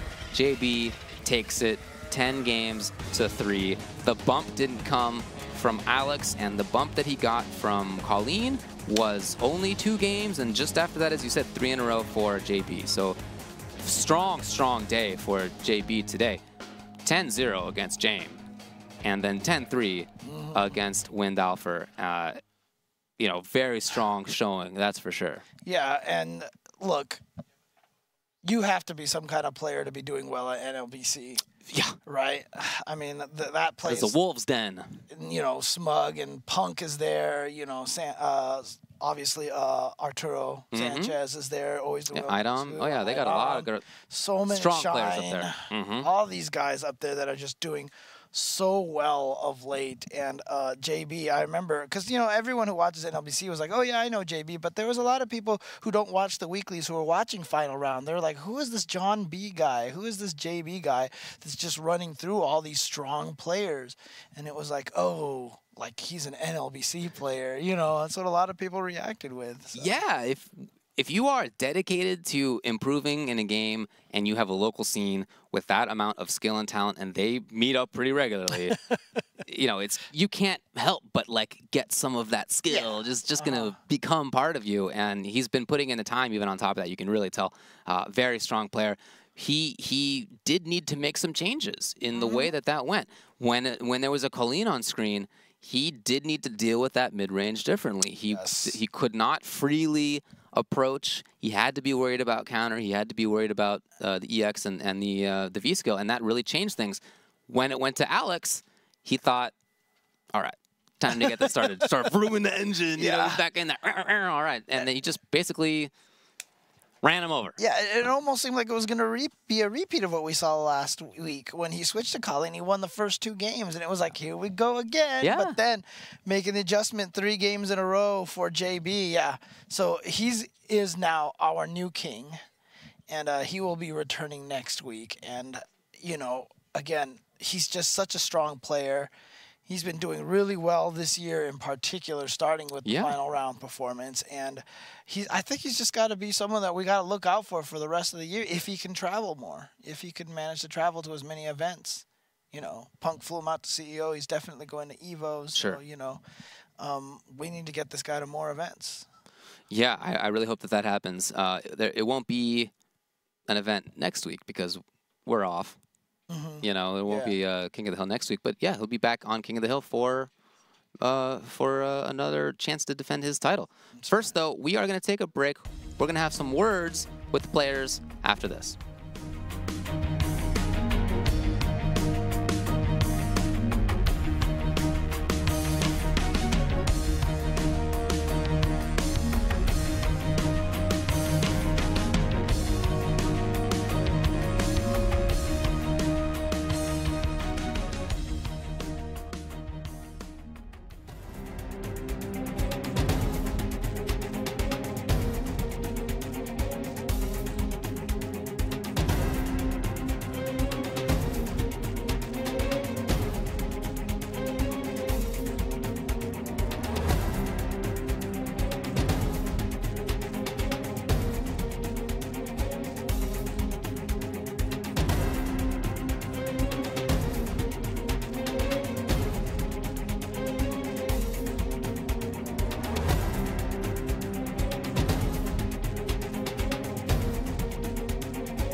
the long reign is over. Yes. You had a week Yes. on top, and it's been put to rest. Yes. So you decided to start the same way that you did in the previous week. You faced against Rashid's in the King match both times, and you wanted to go with Ed. When you played against iPeru, Ed didn't do that well, but you wanted to try it again against JB this week. Didn't go that well, but what do you think about that experience, that choice? I think at the end of the day, I think it was worth it. I didn't win, but that's what I want is the competitive experience with that character, because okay. I really do want to take that character as far as I can. Okay. Like, so, yeah. I might not have done well at all with him in these last few sets, but I think I can take him far. Yeah, and you're not going to get that like level of comfort and togetherness with the character unless you put yourself through a stressful situation Right. like this is. Right. Yeah. I think I really did benefit from that loss. Well, okay. You then switched to Colleen. I mean, you got a couple of games in a row, but then 3 for him before you ended up switching again to Alex. What about the Colleen was maybe a better choice at the start, because those are the 2 games you got, 2 of the 3 games you got. But what about it also was solved by JB? You know, I'm not too sure, honestly. I know versus iPeru, Colleen really did carry me a couple of games. I think what I should have done is start with Colleen from the get-go and see how it goes from there. I think I'm much better at that matchup with that character. Yeah. For sure, and it shows. And I really think I'd have a much better chance of winning if I just went Colleen the whole way, for sure. That matchup, I don't think it's in anyone's favor. It might be even, honestly. Colleen versus Rashid? Yeah. He always has to worry about her counters. I probably should have been more active with the counters, to be honest with you. Well, you can see the way that you were playing it, you used them enough that he was no longer just like recklessly moving forward. Yes. Wasn't mashing crouching fears in the same way. Was not mixing in the same way. It was you forced him to play a little bit more patiently. Yes. That definitely seemed to your benefit. So I liked how that went. I thought that was nice for you. Maybe you'll think about this later, but is there anything now that you can sort of take away from how that match went that you would change in the future, or maybe that you liked about how it went? It definitely tells me that, like, I can't just be in training mode all day. Like, I can't just play like the small group of people I play. I really have to branch out much more. I have to network a lot. You know, I have to grind sets with every character in this game. For sure. Against every character in this game. Otherwise, you know, just gonna get blown up. You know, training mode can only take you for so far, I think. Yeah. Well, I can see that. And having 3 different characters is nice. I mean, obviously you get different looks, different matchups and stuff like that, but maybe not quite the ability to zero in on exactly what each individual one does in sort of the same way as if you were to just have a main. So I don't know. Different choices on that. But you did end up going to the Alex at the very end. I remember last week you said that was more about just kind of bringing out the big stuff at the end. You needed to make something happen, and like this was the thing that you needed to make. So was that the same thought process here? Well, the way I see it, Ed and Colleen, they're very anti-Street Fighter V characters. And sometimes I feel like it just gets to the point where I need to play Street Fighter V. Okay. And, you know, Alex is a Street Fighter V character for sure, without a doubt. Huge comeback factor. Yeah. Honestly, when I picked Alex, I kind of already knew what was going to happen. Okay. For sure. Like, Rashid versus Alex is a pretty poor matchup, to be honest with you. It seems bad news, dude. Yeah. But, you know, I had to try. I couldn't go, you know, without trying it. Okay. Well, I'm glad that you tried it. I'm glad that you feel like you can take positives away from this. I'm sorry your reign was not longer. You had a week. By the way, nice of you to wear the same shirt that you did as last week. Thank you. You as well. I mean, I did as well. I just, yeah. You know, just to keep it consistent while you were on top here, although I'm sure I'll change it up for next time. Let's go over to James and JB, who's going to have a chat with... yeah, you did the same thing? I did it too. What? We're all doing it. That's crazy. It was something, What we are the didn't even chances? discuss it. No, it just we didn't. happened, right? It did, sure did. So, but I'm here with, obviously, JB. So if I have this right, Smug, Shine, Dominion have all been kings at one point in time. In fact, Dominion's reign ended by Shine, and now yourself. What is it about NLBC that makes everybody there so strong? I think NLBC is one of the hardest tournaments. I mean, it's not as hard as a major, because a major you encounter a bigger variety of characters. but I think that everybody there has at least like the top 5 of their character in terms of skill. You know, maybe not top 5, but you know what I mean. Like, yeah. So I think it's a really good practice to be there every week. So since we all practice with each other and everyone there is humble and nice and they love playing, so after the tournament we always play casuals for a long time, you know. Before Henry tells us to hurry up and get out of there, you know. And so yeah, I think it's just really good practice for anybody there. Does Henry wave a cane when he does that? And he's like, "Get out of my arcade!" No, I'm just kidding. But so all the players over there, do you consistently? You're always consistently finishing very high over there, right? Yeah, I still haven't won because I feel like Smug is better than me, Shine is better than me, Punk is also. But I think I consistently get top 5 in NLBC about every week. But I don't know. If I can't beat them, you know, I'm not proud of myself. So yeah. How long have you been going to NLBC now? So since about maybe, I'm not sure, maybe like September of last year, 2016. Yeah. Yeah. So when you first started going there, how did you do? Oh, I was bad. Yeah. I wasn't. I lost a lot. When I first started going there, Alucard was my demon. Everybody is always one of my demons. Yeah. At NLBC, you know, first it was Alucard, then it was Smug, then it was Shine, and then it was Smug again. You know, so yeah. But I mean, all things considered, you're saying that you got bodied just as recently as September. It's only been like maybe like less than a year, like 8-9 months. That's a pretty meteoric rise to be such a strong play over there. What kind of advice would you give to people who are trying to get good like you did? I think asking the right questions is the main thing. I think some people are scared to play on stream. You know, like when they go on stream, they ask the TO to put them off stream, or you know. But I like playing on stream simply because I can watch my match. And when I watch my match, I don't simply just watch it. You know, I really analyze it and I see certain things. I don't really watch what I did wrong. I just watch at what they did, their habits and stuff like that, and what I can do to punish. That's how you learn the matchup better. Right. But most of all is just asking the right questions and just not being scared to ask somebody to play. Even if they say no, so what? You know. But just ask somebody to play. You know. And do you actually play offline a lot? Or I mean, at home online a lot? I used to play at home online a lot, but I just I got really upset playing online because it's just a lag fest and I lose a lot online. But yeah, I do play at a very I play averagely. Yeah, I don't not play and I don't play too much, but I definitely play. Yeah. So most of your practice actually just comes from NLBC then. Yeah. Okay. Well, obviously Evo's coming up.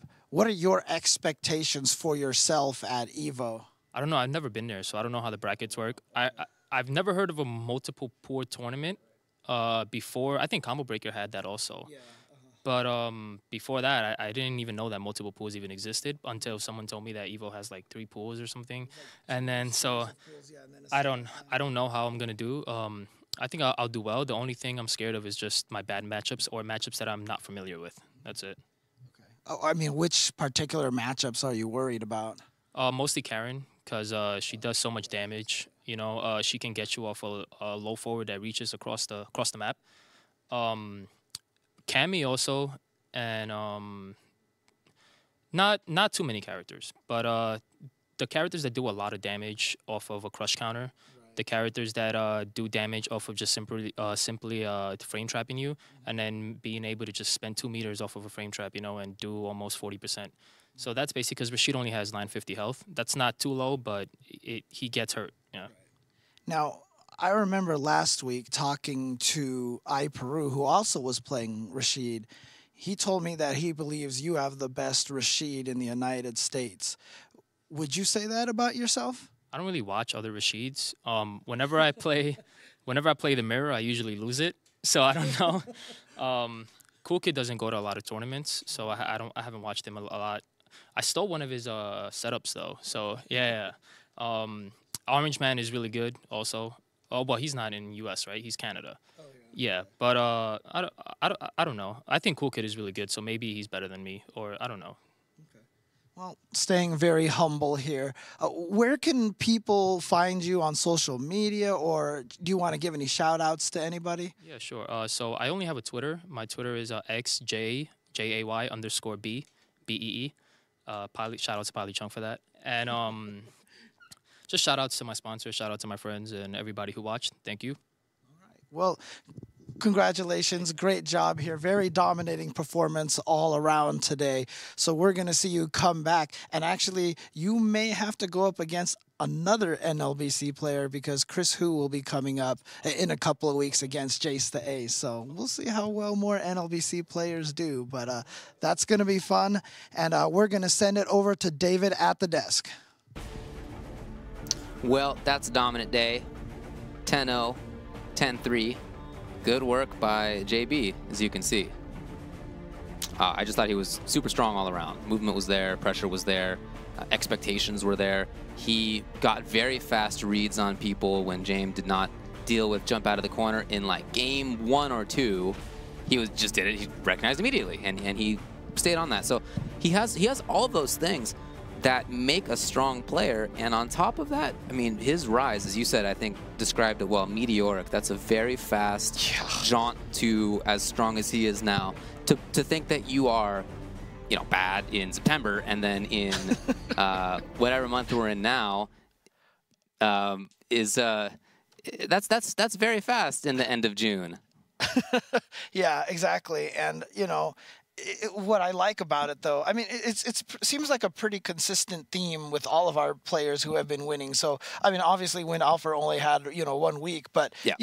A lot of these guys talk about always learning, watching back your matches, making sure you ask the right questions, making sure that you study what the mistakes are. Yeah, and so a lot of the times, people talk about oh, some people just can't be good at Street Fighter, like it's some innate kind of thing. But I feel like it's really more about how you want to learn and if you are willing to learn, and also if you are willing to accept the fact a lot of the times that, whenever you lose, a lot of the times it's your fault. Yeah, and whatever your like innate, if you have a skill ceiling, I don't know to the extent that exists, you can't reach that skill ceiling unless you are doing the things that we're talking about, right? So even if you are like born with all the talent in the world, if you're not like thinking critically and really trying to study it up, you're never going to reach that level that you can be. So yeah, all the guys that we've had on lately, I think have a really good, mindset as a way to improve. And we talked with Gustavo some weeks ago, who certainly has done that. Windalfer, look, he's been playing since 2012, 2013. That might sound like a long time to some of you kids, but it's really not that long compared to many of us. So that's a good rise as well. And he did that pretty quickly himself through the same kind of mindset that JB was talking about. That's led to his quick rise. Yeah, and honestly, I mean, the reason why I keep asking these questions and talking about it, but I really can't say enough about how powerful and strong the players from NLBC have been here at King of the Hill. They have been doing so well here. As I mentioned, we've had Shine, we've had, Chris G, who was originally from that scene, K-Brad, who would play there every once in a while, Punk, of course, now who plays there every week or most weeks, and then there was Smug and a Dominion, all these guys. I mean, it's pretty crazy how consistent, and that's why I'm like super happy that Chris Hu is coming up. I'm really excited to see how well he does. Of course, I am excited about Jace the Ace, of course, as well, because I really want to see that jury.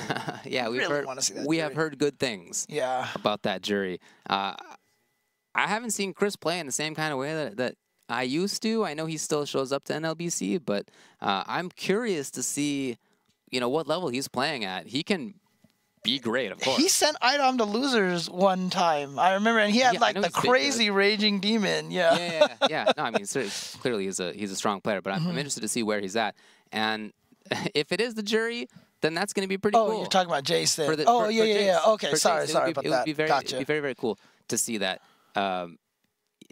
I think that's kind of a funky choice, but he likes that kind of character. He likes a character who he can make his own. Yes. Thinking about like Viper and SF4, DeCapre and SF4. Characters that he did quite a bit of work on developing. You know? Yes. Looked good doing that stuff. So and that'll he's be a cool one in a couple of weeks. Yeah, and he went to Japan, so he's definitely stood up he was strong before he went there, and then he just came back from there being really, really strong. Yeah. So definitely. But again, that will be in a couple of weeks. Next week, we're going to be off for the 4th of July holiday. That's right. So you guys should all be enjoying your barbecue that weekend, or a little bit after, because it's not on the weekend, but still, yeah. Yeah, you know, if you're in the U.S.